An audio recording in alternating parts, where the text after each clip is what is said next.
Hello girls, आज हम सूर्यकांत त्रिपाठी द्वारा रचित गरजो बादल यानी उत्साह कविता के विषय में पढ़ेंगे।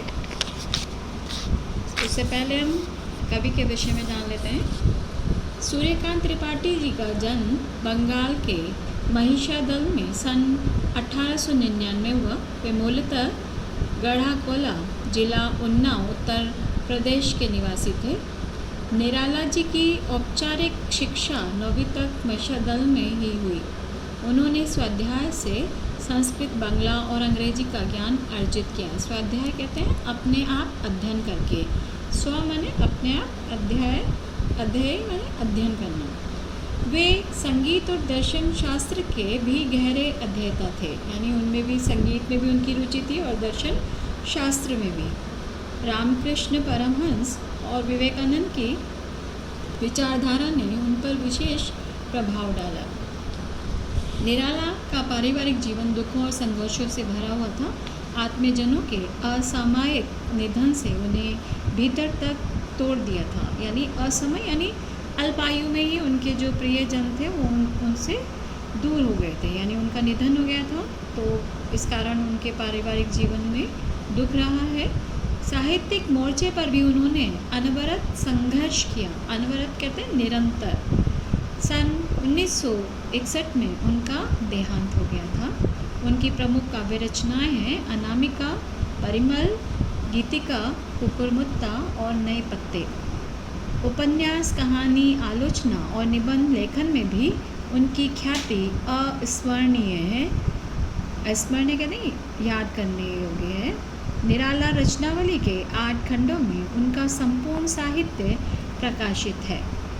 निराला विस्तृत सरोकार के कवि हैं।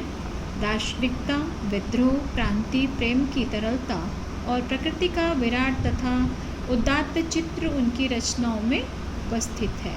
यानी वो जो दार्शनिक विचारधारा के हैं, यानी विद्रोह यानी जो एक मतलब लीक से परे हट के वो काम करने वाले हैं, और प्रकृति का जो विराट रूप है उसको वो अपनी कल्पना से उसको चित्रित करने वाले हैं। उनके विद्रोही स्वभाव ने कविता के भाव जगत और शिल्प जगत में नए प्रयोगों को संभव कर दिया है। छायावादी रचनाकारों में उन्होंने सबसे पहले मुक्त छंद का प्रयोग किया, यानी जो अब हम कविता पढ़ेंगे वो छायावादी युग की है और उसमें कोई भी छंद नहीं है। इससे पहले आपने जैसे पढ़ा था सूरदास के पद थे और तुलसीदास जी की चौपाई और दोहा था, तो यहाँ पर ऐसा कोई भी छंद नहीं है कविता में। मुक्त छंद कविता है। शोषित, उपेक्षित, पीड़ित और प्रताड़ित जन के प्रति उनकी कविता में जहाँ गहरी सहानुभूति का भाव मिलता है, वहीं शोषक वर्ग और सत्ता के प्रति प्रचंड प्रतिकार का भाव भी मिलता है। जैसा कि हम पहले पढ़ चुके हैं कि भाई वो पारिवारिक उनके जीवन में दुख थे, तो नेचुरल है कि ऐसे लोग उन्हीं भावों को ज़्यादा अपनी कविता में उभारते हैं। तो उन्होंने इन्हीं सब भावों को अपनी कविता के माध्यम से दिखाया है। आज हम पढ़ेंगे उत्साह कविता, यानी सूर्यकांत त्रिपाठी जी ने यहाँ पर एक चेतना का भाव दिखाया है।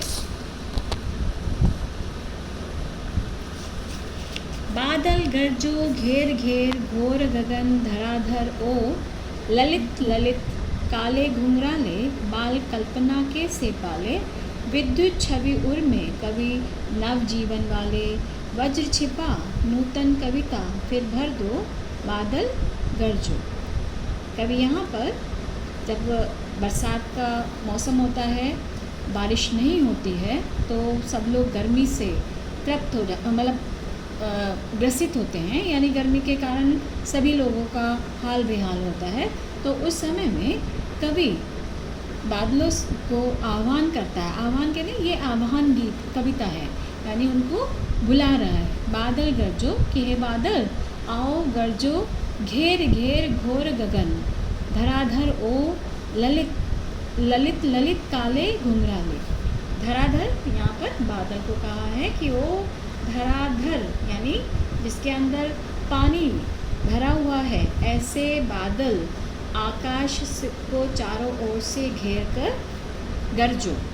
ललित ललित काले घुंघराले, यानी जो बादल कैसे हैं, ऐसा लग रहा है जैसे वो एक बाल रूप का चित्रण किया है, कि जैसे कि उनके बाल कैसे हैं, कहीं पर वो काले रंग के होते हैं, कहीं पर ग्रे कलर के होते हैं, तो ऐसा लग रहा है जैसे कि बच्चे के कैसे हैं, घुंघराले बाल हैं, सुंदर सुंदर काले घुंघराले बाल हैं।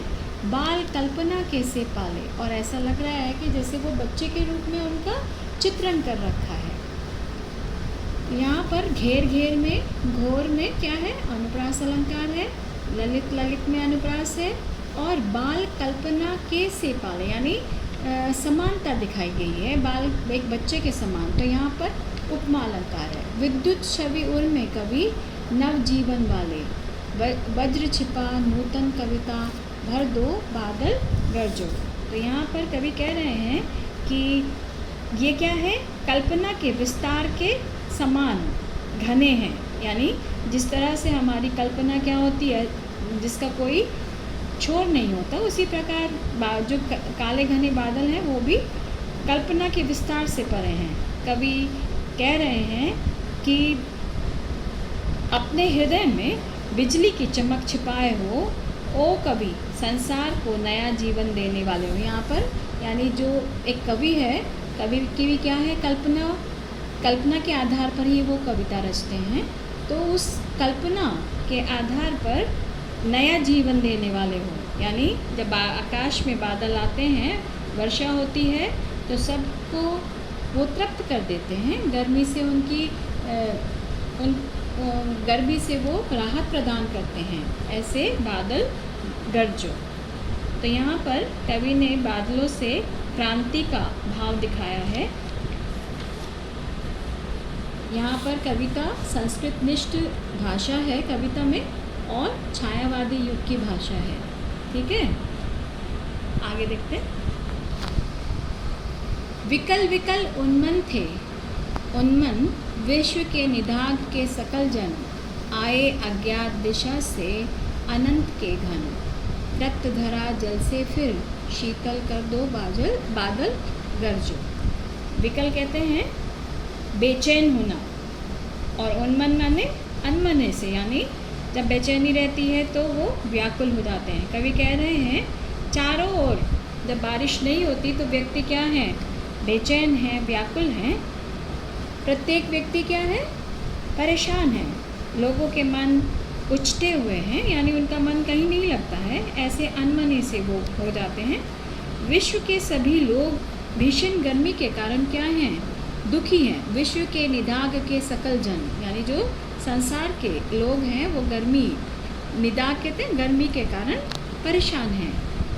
ऐसे समय में न जाने आकाश में किस अनजान दिशा से बादल आए, और वे बादल कैसे कि वो खूब बरसें, और गर्मी से जो झुलसे हुए लोग हैं, गर्मी से जो परेशान लोग हैं, गर्मी से संतृप्त जो लोग हैं, ऐसे लोगों को शांति प्रदान कर दें। यानी जब वो बरसेगा, पानी बरसेगा, तो उनको शीतलता प्रदान होगी, उन्हें ठंडक वो पहुंचाएंगे। ऐसे बादल तुम खूब गरजो। तो यहाँ पर ये आह्वान गीत है, कैसे कवि बादलों से आह्वान कर रहे हैं कि गर्मी के कारण जितने लोग परेशान हैं उनकी गर्मी को दूर कर दो, अपने ठंडे जल से शीतलता प्रदान कर दो। हे बादलों तुम खूब गरजो। इसमें आपका नाद सौंदर्य है, और क्रांति और चेतना लाने के लिए कवि ने बादलों का आह्वान किया है। छायावादी युग की कविता है, और जो भाषा है वो क्या है, सरल और सहज, खड़ी बोली भी कह सकते हैं, या संस्कृत निष्ठ भी आप इसको कह सकते हैं, दोनों भाषा आप लोग कह सकते हैं। और यहाँ पर जैसे दो शब्द साथ साथ आ जाते हैं, जैसे आपका है विकल विकल, यहाँ पर पुनरुक्ति प्रकाश अलंकार भी कह सकते हैं। ठीक है, आगे देखते हैं।